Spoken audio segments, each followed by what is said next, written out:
সন্ধেবেলার এই টাইমটা কিন্তু খুবই স্পেশাল। একসাথে চা খেতে খেতে গল্প করা মায়ের সাথে, এটা কিন্তু খুব মিস করি যখন মা আমার কাছে থাকে না।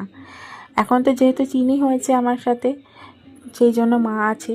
তো যখন আবার চিনি বড় হয়ে যাবে তখন আবার মা নিজের বাড়িতে চলে যাবে। তো যাই হোক, চাটা খেয়ে একটু গল্প করলাম, তারপরে চলে আসলাম আবারও রান্নাঘরে। যেহেতু বললাম না ব্লগের শুরুতে যে আজকে ব্লগটা একটু ইন্টারেস্টিং হতে চলেছে। তো কালকে যাব হচ্ছে আমার নিজের বাড়িতে, মানে কাটোয়া। তো তার জন্য চিনির খাবার দাবার একটু রেডি করে নিতে হবে, যেহেতু ও এখন সলিড খায়। তো ওকে তো মানে খাওয়াতে হবে। তো সেই জন্য নিয়ে যাব ওর খাবারটা বানিয়ে, মানে স্যারেলাক বানাবো আর কি।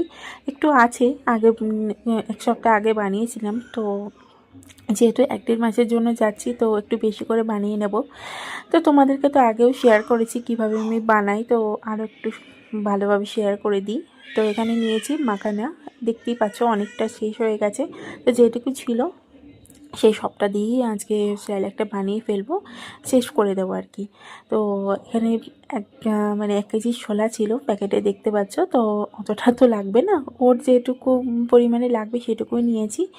তো তারপরে সবগুলোকে নিয়ে, মানে ছোলা, মাখানা, জিরে আর এই যে ড্রাই ফ্রুট নিয়ে নিয়েছি 4-5টা, বা মানে আলমন্ড আর কাজু, সেগুলোকে ভেজে গ্রাইন্ড করে নিয়েছি। তো আগের দিন যেহেতু মানে কি বলবো, মানে নিউ ইয়ার ছিল। তো নিউ ইয়ারে আমার বর আমাকে রাত্রেবেলা একটা সারপ্রাইজ দিয়েছিল গোলাপ ফুল দিয়ে, আর একটা গোলাপ আর একটা চকলেট এনে দিয়েছিল। অনেক দিন পর আমাকে রোজ দিয়েছে, খুবই স্পেশাল ছিল। আমি বুঝতেই পারিনি যে ও আমার জন্য রোজ নিয়ে এসছে। তো যাই হোক, রাত 12টা যখন বাজে, তারপরে ও চিপি চিপি মানে শুয়েছিল, উঠে আমাকে এই রোজটা আর চকলেটটা দিয়েছে। তো তারপরে রান্নাঘরে কাজ টাজ কমপ্লিট করে ব্যাগ ট্যাগ গুছিয়ে, মানে কি ব্যাগ ট্যাগ গুছিয়াতে তো অনেকটা রাত হয়ে গেছে। বলতে পারো সারা রাতই আমাকে গুছাতে হয়েছে। তো তারপরে সকালবেলায় তো উঠতে তো খুবই লেট হয়ে গেছিলো, মানে ওই 6টা 6:30 নাগাদ হয়ে গেছিলো উঠতে।